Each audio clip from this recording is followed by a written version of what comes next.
मित्रों नमस्कार, मैं सुनील सोनी। कोई भी देश अच्छी शिक्षा नीति के बिना विकास नहीं कर सकता। उसकी शिक्षा नीति विकास करवाती है उसको। यदि हमने शिक्षा उसको अच्छी दी है तो उतनी तेज गति से वो देश विकसित होगा। जनसंख्या ट्रेंड होगी, हर दृष्टि से सोचने वाली होगी तो विकास करेगी। परंतु हमारे चश्मे लगा दिए जाते हैं, हमें सफेद दृष्टि से दुनिया नहीं दिखाई जाती। यदि उसके भगवा चश्मा लगा दिया जाए तो उसे पूरी दुनिया भगवा लगेगी। किसी आदमी को चश्मा लगा दिया जाए और किसी के यदि आप हरा चश्मा लगा देते हो तो उसे हरा दिखाई देगा। तो ये भारत का भाग्य रहा कि यहाँ भगवा चश्मा नहीं लगाया गया। यहाँ का जो पहला शिक्षा मंत्री था पूरे देश का, वो मुसलमान थे और लगभग न्यूट्रल एजुकेशन मिली।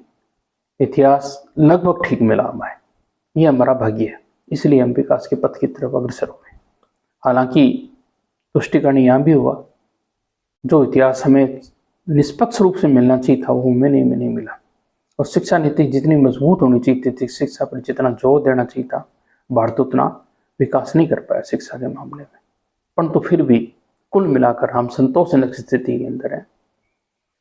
चाइना से डाउन देश बेशक है, परंतु पाकिस्तान की तुलना में कहीं स्थिति बहुत अच्छी है। अब हमारे निकटवर्ती देश पाकिस्तान को लिया जाए, हमारे मित्र राष्ट्र को, तो इसका हालात ये है कि उसके अंदर चश्मा लगा दिया गया हरा। धर्म के दृष्टिकोण से सारी शिक्षा पद्धति को विकसित किया गया। इतिहास की वहां शुरुआत होती है मोहम्मद बिन कासिम से। इस्लाम पर ही सारा सेंट्रिफ्यूगेशन कर सारा इतिहास बना दिया जाता है। मित्रों मैं आपको बता दूं, 610 ईस्वी के अंदर मोहम्मद साहब ने ये लगभग इस्लाम धर्म की शुरुआत की थी अरब के अंदर, और ठीक 100 साल बाद में भारत के अंदर सिंध के अंदर आ गया था। मोहम्मद बिन कासिम ने भारत पे हमला किया था, सिंध पे हमला किया था 100 साल बाद में, 710 के आसपास। उसके साथ में भारत में शुरुआत हो गई थी इस्लाम की। पाकिस्तान अपना इतिहास उसी को मानता है। सिंधु घाटी सभ्यता के बारे में वहां नहीं पढ़ाया जाता ढंग से। मोहनजोदड़ो हड़प्पा के बारे में ढंग से नहीं बताया गया। ये जो घाघर नदी यानी सरस्वती नदी है उसके बारे में नहीं बताया गया। वहाँ यूनिवर्सिटियां थी, जैसे ये रावलपिंडी के पास में हमारे 2 यूनिवर्सिटियां थी विशेष रूप से। एक तो नालंदा की थी, एक तक्षशिला की थी। तक्षशिला के बारे में सही ढंग से नहीं बताया जाता। वहाँ पे बहुत सारे जो सिकंदर ने जब भारत पर आक्रमण किया था उस समय स्थिति के बारे में ढंग से नहीं बताया जाता। पंजाब के राजा अपने उस टाइम ने जितना विद्रोह किया था उसके बारे में नहीं बताया जाता, सिकंदर का। ये दुर्भाग्य है। वहां पे अपने ही सभ्यता को, अपनी ही संस्कृति को उन्होंने उमरा नहीं, उसको डाउन कर दिया। और शुरुआत की इस्लाम के साथ में। जब आप अपनी जड़ से कट जाते हो, अपनी संस्कृति से कट जाते हो, तो आप विकास कैसे करोगे? जब आपके अपने देश के प्रति गर्व नहीं रहेगा तो कैसे होगा? राष्ट्रीयता आप बनाते हो धर्म को, राष्ट्रीयता कैसे बनेगी? एक देश एक धर्म जो 57 देशों के अंदर है विश्व के, 56 देशों में पूर्णतया वो आगे बढ़ा हुआ है, उसके आधार पर आप राष्ट्रीयता कैसे पैदा कर सकते हो? राष्ट्रीयता तो सिंध की हो सकती है, पंजाब की हो सकती है, बलूचिस्तान की हो सकती है। भारत के अंदर इस तरह की राष्ट्रीयता नहीं है। भारत के अंदर एक गिद्दे की राष्ट्रीयता थी। उपनिवेश अपने पूरे जैसे भारत का तो था कि भाई 2 तरफ समुद्र है, 3 तरफ पर्वत है, उसके बीच का जो हिस्सा ले करता है पूरा महाद्वीपीय क्षेत्र था, वही एक पूरी तरह की सभ्यता विकसित हुई थी। उस सभ्यता का आपने 2 टुकड़े कर दिए, गंगा घाटी को अलग कर दिया, सिंधु घाटी के अंदर आप थे, मतलब आपने सिंध के प्रति भी ध्यान नहीं दिया। सिंधु घाटी की जो सभ्यता थी उसके विकास की तरफ ध्यान नहीं दिया, बल्कि सारा जोड़ दिया इस्लाम की तरफ। जब आप पूरी तरह से किसी धर्म के साथ में जुड़ जाते हो, मान लो भारत भी धर्म के साथ में जुड़ जाता तो संकीर्ण विचारधारा हो जाती, कुएं का मेंढक रह जाता। भगवान चश्मा लगा लेता तो भगवान दृष्टि से सारा कुछ देखा जाता, आगे विकास नहीं कर पाता। वैज्ञानिक दृष्टिकोण रहता ही नहीं देश का। भारत का वैज्ञानिक दृष्टिकोण रहा बहुआयामी रहा, ये अच्छा रहा। तो लोग किसी बुरा भी बता रहे हैं, यहाँ के कट्टरपंथियों से बुरा भी बता रहे हैं, बेशक बताए, परंतु फिर भी ठीक रहा। पाकिस्तान सरासरा एक तरफा सोच रही, एक ही तरह से विकसित किया गया। इसका परिणाम ये हुआ कि पाकिस्तान की जनता इससे ज्यादा सोच ही नहीं पाती धर्म के अंदर। कोई भी बात करेगी तो कुरान पर कॉन्स्टेंट रहेगी, पूरी तरह से कुरान पर निर्भर है। वो सोचती है 700 साल पहले के बारे में, 21वीं शताब्दी के अंदर नहीं सोच रही। वर्तमान के अंदर नहीं चल रहा पूरा पाकिस्तान, पाकिस्तान चल रहा है 7वीं शताब्दी के अंदर। ये उसका दुर्भाग्य है, इसीलिए विकास नहीं हो पा रहा। जब आप 7वीं सभ्यता के 7वीं के अंदर दिखेंगे, कुरान के हिसाब से चलोगे पूरी तरह से, हिंदू धर्म तो भारत के अंदर भी है, तो धर्म के हिसाब से कोई नहीं चलता। धर्म अलग चीज है, जीवन अपनी अलग चीज है। धर्म को पढ़ो, उसके प्रति सम्मान रखो, वो अलग चीज है। दोनों चीजें एक दूसरे से अलग रखनी पड़ती है जब आप विकास कर पड़ते हो। यदि हम इसी तरह भारत जाता तो 5000 साल पहले चला जाता, वैदिक युग के अंदर चला जाता, 1500 ईस्वी पूर्व या 2000 ईस्वी पूर्व जो ऋग्वेद लिखा गया था, उसकी संस्कृति को, उसकी सभ्यता को अपना था। परंतु भारत में ऐसा नहीं हुआ। ये अच्छा हुआ, बुरा नहीं हुआ। पहले जनता गडरिये थे, बाद में पशुपालन होना चालू हुआ, गडरियों के पशुपालन के बाद में कृषि आई, कृषि के बाद में धीरे धीरे करके आज की तारीख में देखते हैं औद्योगिक क्रांति भी है यूरोप के अंदर, भारत के अंदर भी औद्योगिक क्रांति, व्यापार वाला मामला ज्यादा हो गया। धीरे धीरे विकास का क्रम हुआ, उसके विकास के क्रम के साथ में आपको कदम ताल करनी पड़ती है और कदम बढ़ाना पड़ता है साथ में, और यदि आप कदम नहीं बढ़ाओगे तो पिछड़ जाओगे।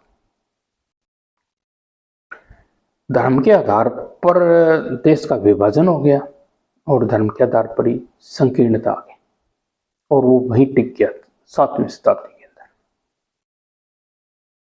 और आज ये स्थिति है कि पूरे विश्व के अंदर जो बड़े बड़े साक्षरता के केंद्र हैं, बड़े बड़े आईटी वगैरह के सेंटर है, पूरे वर्ल्ड के अंदर, अमेरिका के अंदर भी भारत वाले ज़्यादा बड़े बड़े हुए हैं, पूरे यूरोप के अंदर भारत वाले छाए हुए हैं, पूरे विश्व के अंदर भारत वाले छाए हुए हैं, आगे बढ़े हैं।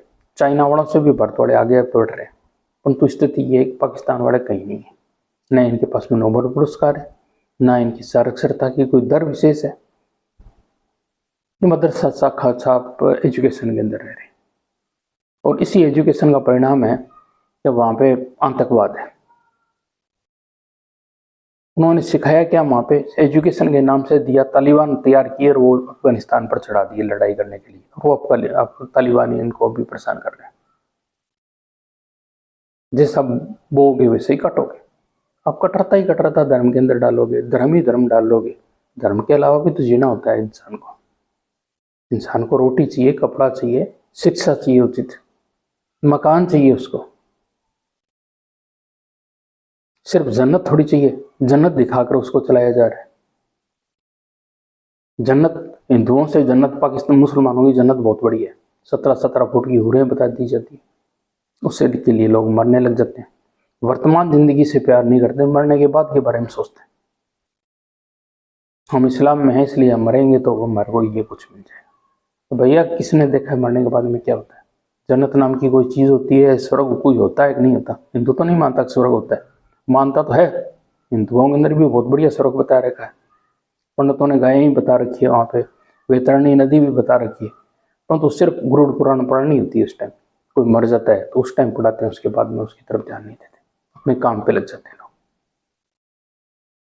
शिक्षा की नीति को भी यदि चेंज नहीं करेगा पाकिस्तान, तो पाकिस्तान की स्थिति यही रहेगी, कोई चेंजेस नहीं आएगा। आधुनिक युग के अंदर, आगे के अंदर इतिहास पूरी तरह निष्पक्ष होना चाहिए। इतिहास अच्छा हो या बुरा हो, यदि हिंदुओं ने कोई इतिहास पढ़ना है तो यदि बीच में मुसलमानों के गुलाम रहे थे तो पढ़ना पड़ेगा आपको। यदि आप कहते हो कि यार हम गुलाम नहीं रहे, यदि बीजेपी मान लो जबरदस्ती उसके अंदर ये घुसेड़ देती है कि भाई हम गुलाम नहीं रहे, तो उससे क्या फायदा हो जाएगा? कोई फायदा नहीं होगा, नुकसान हो जाएगा।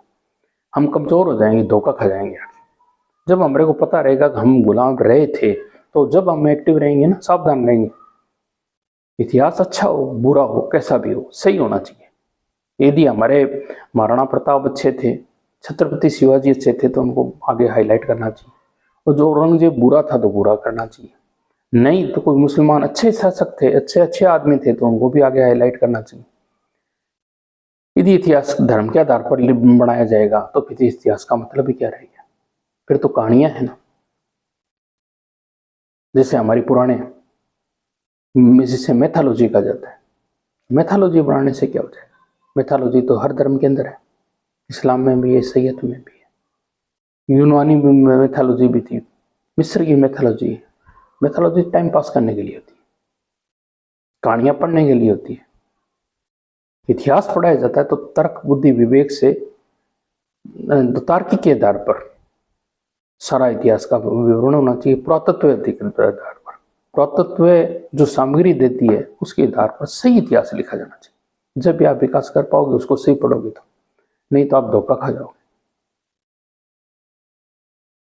जय हिंद मित्रों, जय भारत। धन्यवाद जो आपने सुना। और मैंने आपके अपने पड़ोस वाली शिक्षा नीति के बारे में बताया था। धन्यवाद।